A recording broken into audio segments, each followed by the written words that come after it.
Hello and welcome to my Woolly PhD, episode number 45, all about critical theory. So my name's Liz Scarf and this is a weekly vlog about what I'm sort of learning and making each week in my anthropology PhD, all about wool. So this week I'm thinking about critical theory because I got moved to participate in a somewhat heated online discussion. I know. It doesn't happen often. I probably should actually do it more. But I'm not sure it's the best use of my time anyhow, something to think about. But, I mean, do you get involved in spicy online debates? It's kind of a thing to, is it like a public confession? Anyway, how do you decide which ones to step into and which ones to step away from? I often think they're not necessarily a bad idea, but there's got to be some kind of criteria as to whether it's a good use of one's time. Anyway, first in this video, I'm going to talk about what's critical theory. Then I'm going to share like the online thing that happened and then a few examples of, let's say, woolly critical theory about how we use critical theory when we're thinking about wool, or how I am, or how anyone might. So the term critical theory was sort of first coined by Max, I'm going to say this right, Horkheimer. He's a German philosopher and sociologist. It's an essay in the 1937, I think it's published, Traditional and Critical Theory. And this happened at what's called the Institute for Social Research in Frankfurt, and so it's often called the Frankfurt School. Now, he said basically that traditional academic research aims to understand the world from some kind of objective position. It's just describing it. But that we could instead be critical of the way society works and attempt to change it through our research practices. And that academic work really should be going in this direction. And he was particularly from this space thinking about authoritarianism and capitalism and notions of autonomy. And I guess critical theory also sort of points to how in academic research, if you are not critical, if you're just describing, then you are also being complicit. Like it's not a neutral or benign thing to just describe how society is.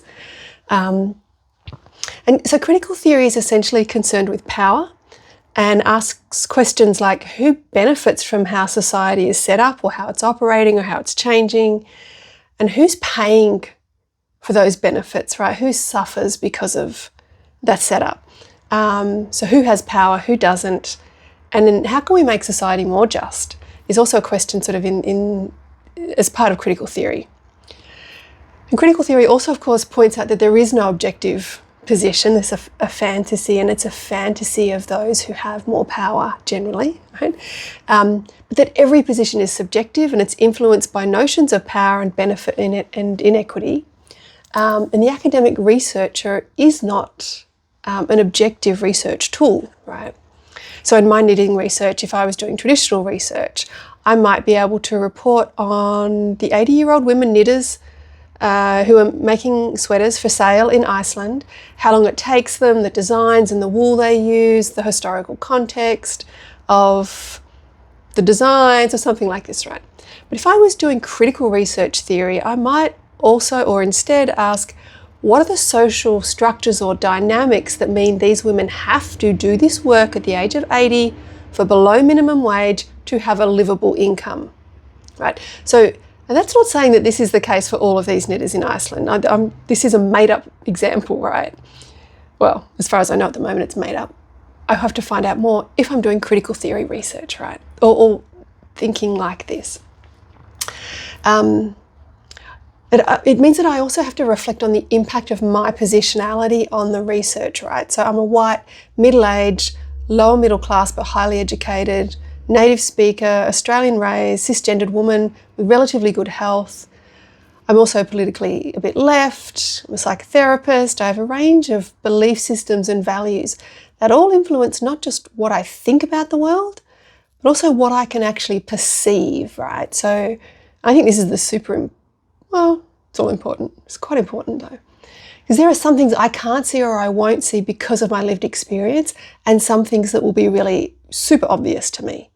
And this is what we mean by subjective experience, right? It impacts on the perception of self and of others and of the world.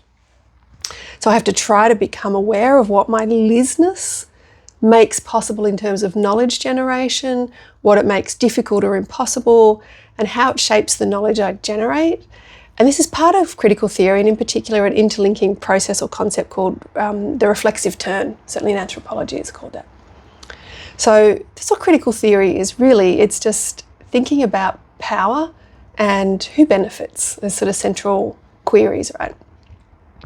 So what happened online? Well, I shouldn't laugh actually. It was really cool. It is really cool. It's still ongoing. So it's on Instagram, right? Stacey Perry, aka Very Pink Knits, who's an amazing knitting instructor, incredibly generous and knowledgeable, posted a picture of the red hat she is making, which is part of a resistance movement in the US at the moment, with some text, part of which said, and I'm quoting here, "If you call yourself MAGA or support what this administration is doing or defend the actions of ICE, kindly F off." She did not say F off. I'm saying F off here. She wrote it in full. She said, "Don't listen to my podcast, don't watch my videos, don't follow me in the socials. My stuff is not made for you and I don't want you around." There was other things she said there, but when I just present this, I'm not decontextualizing it really. There was also a welcome to anybody who previously might have been MAGA and who has switched and, welcome to the resistance. Anyway, as you could imagine, there has been a lot of responses to this, which I'm not going to go into. I mean, it's amazing, it's depressing, it's all of the things, right? But there was one that did prompt me to reply, because it started with something like, honest question here, which usually is a total red flag. It's like, it's not an honest question. But I thought, well, I'm going to give this person the benefit of the doubt. But they were asking, like, why can't knitting be an oasis? Like, why can't we keep politics out of it? And so I dived in, basically with something along the lines of, because that's a fantasy, it's not real life. Every part of life is structured by power, by politics. You can't get away from it. You can only be unaware of it. If this is an honest question, this is just a matter of education, right? So this is more or less what I responded. But then I thought, well, I really should pick up my own gauntlet re-education, and I could share a few scenarios that examine actually how politics and power is in every part of the knitting world. So that's what we're doing in this video. Basically, it is using critical theory to look at and think about the different things we do and the different choices we make as knitters. Same things applies to crocheters, actually, but because I really only knit, that's part of my positionality, right? So first up, yarn. I don't know where to start with this really. It's this big. So mostly people know that spending money is a form of voting, right? So it's a form of expressing values of what matters to you. And so let's say only buying op-shop yarn expresses particular values. Like I don't buy new yarn, I only buy second-hand, or I buy second-hand sweaters. Anyway, expresses particular values. Buying and using acrylic yarns, which are of course made from non-renewable petroleum resources and shed microplastics into our waterways, this also expresses particular values. Buying locally made, minimally processed superwash yarns expresses particular values. Spinning from the fleece expresses particular values. Every purchase decision and the amount of purchases we make is absolutely political, because it's a vote for particular social values, right? And in these cases, it's mostly about environmental values, but also about the values of supporting local smaller businesses or farmers, or values around consumerism and hyper-consumerism. Just because we're making things with our hands doesn't mean we are not vulnerable to consumerism, right? Anyway. I'm partly laughing because I'm just like going, yes, it's delightful, because consumerism is so hooked to dopamine hits, right, too. So it does create a compulsive dopamine-driven demand in our systems to have more fun stuff. Right. So let's say we buy yarn from a mill that exists just to process wool from one of the few remaining transhumance practicing flocks in the world, right? So transhumance is where livestock are moved across a range of grazing grounds, across the seasons, can be seen as hyper-traditional.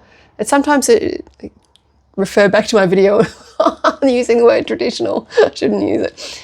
And sometimes the shepherds live with the flock, right? And so there's a whole range of sort of cultural practices, that go along with transhumance, right? And it's not very common anymore as more and more sheep farming just keeps sheep in one thing that is privately owned, where transhumance there usually is across common grazing or common lands. So anyway, let's say this purchase, it supports not just the mill and the shepherds, right, when you buy your yarn, but it supports a range of local services in those communities, etc. Right? So this has a ripple effect. So when a big multinational corporation comes along, as they often do, to either mine or do something else to these grazing lands, a strong enough community can often defend themselves against the attack, right? If they're not a strong community, they don't have much chance, right? So you buying yarn from that mill is part of that strength, right? So it's a small contribution, but they add up, right? So this is one way in which the yarn purchase is super political, and how you choose to spend whatever budget you have on yarn makes a difference. It always makes a difference. It's just what kind of a difference does it make, and to whom, right? So knitwear patterns is another context. It's going to be a long video. I feel like I could just rant about this. I don't like to get ranty, so apologies if that's leaking out. Anyway, knitwear patterns. You may have noticed that some of the most popular knitwear designers tend to be white, trim, conventionally pretty, cisgendered, heterosexual women, mostly designing some very conventional white middle-class lady designs that look like you could have bought it in a store. Now, these women are incredibly talented knitwear designers. This is not in question or part of the critique, but they are consistently more popular than other equally talented knitwear designers who are not white, trim, conventionally pretty, cisgendered, heterosexual women. There are, of course, some exceptions, right? Stephen West is a good example, but his popularity can also be critically analysed, in particular the tendency of heterosexual women to somewhat fetishise gay men, and also delight in being colourful, right? In particular, colourful pops of colour, like socks and shawls on an otherwise neutral base. Now, if you're wondering why I'm mentioning colour, white women tend to wear boring, conservative colours, me included, whereas women of colour often come from cultural contexts where bright colours are the thing. So the wearing of colour, or not, is also political. So being a white woman wearing bright colours communicates more than just a love of colour. We don't know what it communicates also, but we can make some assumptions and then test them, right? That maybe this person is,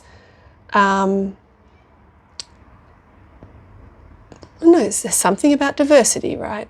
Who knows? Something about not following a conservative or mainstream path, being a bit different, therefore supporting difference in others. Who knows? This is where I would tend to think about lots of colour. But anyway, that's not a very useful tangent. Last example, knitting groups. Oh, what else would I say? I guess so with the designs, right? If we were also using critical theory to think how could we make things more just, it would be, okay, well, what's a little thing that I can do? I can follow knitwear designers who are not doesn't mean I don't follow those who are. I can also diversify, right? So make sure in my social media that I'm following women of colour, same-sex attracted women, or transgender women, or larger women, or women who aren't conventionally pretty, who don't have straight teeth, who've got disabilities. I could intentionally follow, make sure there's diversity in my feed, push the algorithm to show them to me by making them my favourites, and buy patterns from them when I really like their patterns. So, and also really think about when I see a pattern that I really like, stop and check, do I like this because it's a pretty white woman and I want to feel more like that? Or am I not liking it because it's on a black body or a larger body? And just checking, okay, so, and I do this all the time, am I not liking this because it's on a larger body, and if actually I saw it on a slimmer body, I'd be like, oh, that's really nice, right? There's like a inbuilt, I don't think fat phobia is the word that gets used, but I think it's really inadequate, right? But this preference for smaller bodies is so prevalent. So really stopping and thinking, why am I liking this thing or not liking this thing? And partly looking at the body that it's being put on. So I think that's, there are little ways in which we might sort of make things a bit more just. It's not huge, but a lot of justice work is not huge. It's like lots of little things in our everyday life that we can make choices about. So last example, knitting groups. Right, so the time and day of the week that a knitting group is held is political. It makes it possible for some to attend and not others, based on their caring responsibilities, their financial situation, capacity to drive at night or get around at night. So who comes and who doesn't, right? Which is a lot about who feels welcome and who doesn't. This again is going to relate to things like age, knitting ability, race, language, mobility, income, all kinds of different sort of factors and characteristics, right? And someone told me about a knitting group they observed where a newcomer had come. They were researching this space, right? And no one made an effort to speak to the new person. Now this is definitely about power, right? If you're an existing group member, you have more power than a new person relative to insider-outsider dynamics in that group. Now, group members may have been very happy to see a new person at the group, but because none of them used their insider power to make an effort to welcome the new person, they didn't feel welcome, and so they didn't return, right? We're more likely to make an effort with people who look and sound like us. So it's another way in which we can kind of see how diversity becomes a factor in unintentionally excluding people if we're not aware, right? This is not about being a good person or well-intended, it's about awareness. So if we now know, when new people come, if us existing people do not make an effort to make them feel welcome, especially if they don't look like the majority of the people in this room, then they're not going to come back. And so we make a decision about whether we want diversity and for people to come back or not. And if we do want that, then we'll make an effort to make them feel welcome, right? Anyway, or we'll make an effort to run groups at different times that cater for people with young children, people who can't drive at night. Make sure the buildings have got access for people who need mobility aids, like wheelchairs or walking frames or whatever that is, right? So having bathrooms on site, a whole range of things that will make places more accessible for a more diverse range of people. Now, there are just a few kind of contexts. There's lots. Now I just start to feel like, this is like a activist rant or a political rant. That's not what this channel is about. I know, I'm going to have to think on that a little bit more. Obviously, this channel actually is a lot about critical theory. It's a lot about power. Most of the episodes are actually talking about things like that. I think I just don't often tell people what to do, so I feel a little bit, is this on track? Anyway, what do you think? What are the other places or ways in which you see power and politics sort of playing out in the woolly sector? Do you like that, woolly sector? I'm going to keep using this. Like agriculture, huge one, right? And farming, synthetic textiles, fast fashion. There's just so much. So I don't know, if you've got thoughts about different contexts, just thinking about some of you who do amazing charitable work relative to knitting and wool stuff. And there's all kinds of things. Anyway, pop it in the comments, other places you see. Like I got to sit on the couch yesterday for most of the day and knit. Now that kind of luxury, like the free time, the safe environment, the resources, that's all political, all about power. Anyway. So back to this Instagram comment though, one thing I else want to say about it, right? This person is yearning for an oasis from politics. They're grossly misinformed if they think knitting is that place, of course. I mean, there is no place, that's the point. But needing a break from the horrors of this world is totally reasonable, but again requires certain kinds of power and privilege to get that break, right?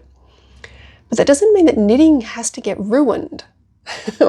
It's just another place in which we can make decisions for a more just world, right? Like what I've been sort of saying, there's lots of moments of decisions and ways we can get more informed that mean like the yarns we buy, who we follow on social media, whose patterns we buy, how we behave in knitting groups, whatever, and online groups too, right? They're all great opportunities not to feel worse about the world, but to make small contributions for betterment, which I find, at least for me, tend to be more effective than trying to take a break as a form of care, because it's more empowering.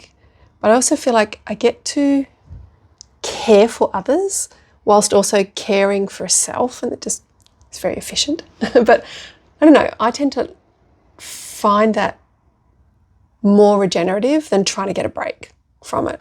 I suspect there's a bit of research that supports that experience too. Anyway, that's critical theory in the woolly sector. I mean, that's a tiny little comment about it. It's not, there is no all of it. It's ongoing. What have I been making? Well, you'll all be thrilled. Well, anyone who's watched the last 2 episodes will be thrilled to know I started on the lacework on the Cloudy Skies scarf by Sweater Babe. And I did 1 row of lacework, put the lifeline in. I have cables that have got like a little, oh, you won't be able to see it. There's no point showing you. I have cables that have like a little slit in the, just in here where you can pop your lifeline through. So then as you knit it, it just threads through. I have to say, it's little design elements like this that really make me think how clever knitters are. And yeah, and it's not a static technology, right? Like little innovations like this. So cool. Anyway, it only took me about 3 weeks of procrastinating to do that. I'm not a huge procrastinator generally, so that was a big one for me. Yeah, but I only did 1 because then I was so excited to get onto this other project. But before I get there, so the the other saga, knitting saga, oh my God, they're all sagas at the moment. I've gone into denial about the mohair colour saga for my Rota cardigan. The company did get back to me confirming, yes, the colour could be different. They didn't have any of my original dye lot, but that I could check with their other distributors. I don't think I will, because it's, I don't know. I'm just going to get back to it when my moodiness about the whole thing has passed. At some point, I'll just be like, just get on with it, Liz, it'll be fine. So that's not happened yet. Anyway, 3rd saga. I was so excited to get moving on the Asenia cardigan by Anna Sjosvad in this very, very delicious DK yarn from Uist Mills in the Outer Hebrides. Fantastic. Is it a mini mill? They're mini, but they're not mini. They're, oh, I don't know, whatever, I don't know. It's a kind of a mini mill, I guess. Anyway, oh God, it smells so good. I was so excited. I sat down, I had already just done the cast on, and I was like, great, I'm going to get into this. Well, I really don't like to say this, but the pattern is pretty bad. So the design is gorgeous, but the pattern description is both lacking and confusing. So I went and checked other knitters' comments on the project pages on Ravelry, and I probably should have read these more closely before starting. So many people have struggled with the pattern description, so I was partly relieved by that, but also partly like, this pattern has wasted a lot of people's time, actually, and their enjoyment, including mine. So it was frustrating, it was disappointing, and I still don't know if I'm actually doing it right, and I probably will spend at least 2 to 3 more hours on this before I will know. So I'm a little bit irritated by that, actually. But there's definitely, I know there's a common difference in pattern writing between Europeans and sort of US, UK, American, or US, Australian, UK designers. The latter often including a lot more sort of detail. But I feel like this one was even beyond this sort of cultural style difference. So if you love the cardigan, by all means get the pattern, but just expect to spend several hours trying to work out how you're supposed to get started, and know that you won't know for a good 20 rows of the cable pattern knitting and raglan increases. This isn't just like 20 rows of stockinette.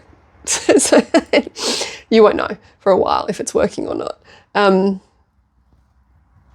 I suspect, even knowing what I know now, I still would get the pattern because I love the design. I really want the cardigan. But I wish I'd known, because I would not have had such like a, yeah, this is so exciting. Oh God, this is a nightmare. I would have braced myself for that better. So, you know, If you love the cardigan, by all means get it, but just be prepared. I suspect I might still buy some of her patterns because I love some of the designs so much, but I'll be prepared for the struggle. But I actually can't recommend them. That's a bummer. And if you haven't never knitted a cardigan backwards and back and forth with raglan, I absolutely would not try this one. Nightmare. The Rote cardigan, same designer. It's really good, really plain though. It's really, really plain cardigan. So the light touch in terms of pattern description works better. But if you need measurements or anything like this, anyway, I do love how the yarn, that's what I've gone on. I hate criticising actually like this. It makes me kind of get all awkward, and anyway. I am loving how this is knitting up. I don't know if you can see. There's like a little, just a one or a two stitch, one stitch. It's kind of a one stitch cable pattern here, and this little, anyway, it's really lovely, and I am loving how the yarn is working out. And I think once I know that I am doing it, particularly the front panels, once I know I'm doing this right, I will probably be able to relax and just enjoy it more. But at the moment, I'm still remembering my grumpiness from yesterday. Okay, that's it for this week. Thanks for watching. And yeah, love to hear your comments, your thoughts, other places, or particularly also ways in which, or what decisions you make or things that you do in your knitting or crocheting or other fibercraft practices that you think, this is one of the ways in which I try to contribute to a more just world, or where I'm sort of thinking critically about my choices and decisions in the sort of woolly sector. I'd love to hear about it because I have some strategies, but not all the strategies. And yeah, good to have lots of options. Thanks everyone. Bye.